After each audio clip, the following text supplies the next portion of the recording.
Gaza സമാധാന ബോർഡിലേക്ക് US state secretary Marco റൂബിയോയെയും UK മുൻ പ്രധാനമന്ത്രി ടോണി ബ്ലെയറിനെയും സ്ഥാപക അംഗങ്ങളായി നാമനിർദ്ദേശം ചെയ്ത് US സർക്കാർ പ്രസിഡന്റ് ഡൊണാൾഡ് ട്രംപിന്റെ പ്രത്യേക പശ്ചിമേഷ്യ പ്രതിനിധി സ്റ്റീവ് വിറ്റ്കോഫും മരുമകനും വ്യവസായിയുമായ ജെറേഡ് കുഷ്നറും ബോർഡ് ഓഫ് പീസിന്റെ സ്ഥാപക എക്സിക്യൂട്ടീവിലുണ്ടാകും.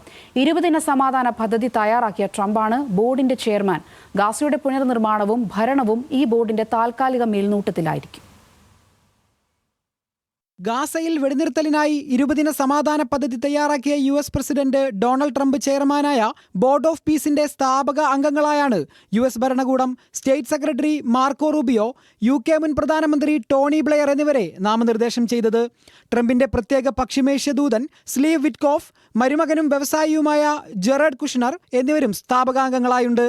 ഒരു സ്വകാര്യ നിക്ഷേപക സ്ഥാപന മേധാവിയായ മാർക്ക് റോവാൻ, ലോകബാങ്ക് മേധാവി അജയ് ബംഗ, US ദേശീയ സുരക്ഷാ ഉപദേശകരിൽ ഒരാളായ റോബർട്ട് ഗബ്രിയേൽ എന്നിവരും സ്ഥാപകാംഗങ്ങളായി എക്സിക്യൂട്ടീവ് ബോർഡിലുണ്ട്. ഗാസയുടെ സ്ഥിരത, ദീർഘകാല വിജയം എന്നതാണ് ഇവരുടെ ചുമതലയെന്ന് വൈറ്റ് ഹൌസ് പ്രസ്താവനയിൽ പറയുന്നു. ലോകത്ത് രൂപീകരിക്കപ്പെട്ടതിൽ ഏറ്റവും മഹത്തായതും അഭിമാനകരവുമായ ബോർഡ് എന്നാണ് സമിതിയെ ട്രംപ് വ്യാഴാഴ്ച വിശേഷിപ്പിച്ചത്.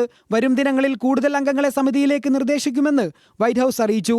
ഇറാഖ് യുദ്ധത്തിലെ പങ്ക് ടോണി ബ്ലെയറുടെ സാന്നിധ്യത്തെ ചോദ്യമുനയിലാക്കുമെങ്കിലും വടക്കൻ അയർലൻഡിലെ പ്രശ്നങ്ങൾ പരിഹരിക്കാൻ 1998-ലെ ഗുഡ് ഫ്രൈഡേ കരാർ സാധ്യമാക്കിയത് ബ്ലെയറിന് അർഹത നൽകുന്നുവെന്നാണ് വിലയിരുത്തൽ. ഗാസയുടെ താൽക്കാലിക ഭരണവും മേൽനോട്ടവുമാണ് ബോർഡ് ഓഫ് പീസ് എക്സിക്യൂട്ടീവ് സമിതിയുടെ ചുമതല. തുർക്കി വിദേശകാര്യമന്ത്രി ഹക്കാൻ ഫിദാൻ, ഖത്തരി നയതന്ത്രജ്ഞൻ അലി അൽ തവാദി, ഈജിപ്ത് രഹസ്യാന്വേഷണ വിഭാഗം മേധാവിയും ജനറലുമായ ഹസൻ റഷാദ്, UAE അന്താരാഷ്ട്ര സഹകരണ മന്ത്രി റീം അൽ ഹാഷിമി തുടങ്ങിയവരും ഗാസ പീസ് ബോർഡ് എക്സിക്യൂട്ടീവിലുണ്ട്.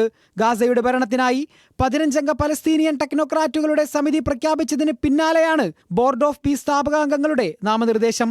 വെസ്റ്റ് ബാങ്കിലെ പലസ്തീനിയൻ അതോറിറ്റിയിൽ മന്ത്രിയായിരുന്ന അലി ഷാദ് ആണ് ഭരണസമിതിയുടെ നേതാവ്. പലസ്തീനിയൻ പോലീസ് അടക്കം സുരക്ഷാ സൈനികർക്ക് പരിശീലനം നൽകുന്നതുൾപ്പെടെ സുരക്ഷാ മേൽനോട്ടത്തിനായി അന്താരാഷ്ട്ര സേനയെയും ഗാസയിൽ ഉടൻ വിന്യസിക്കും. US major general jasper Jeffress ആഭ്യന്തര സ്ഥിരതാ സേനയുടെ മേധാവിയാകുമെന്നും വൈറ്റ് ഹൌസ് പ്രസ്താവനയിൽ പറയുന്നു. International desk, news Malayalam.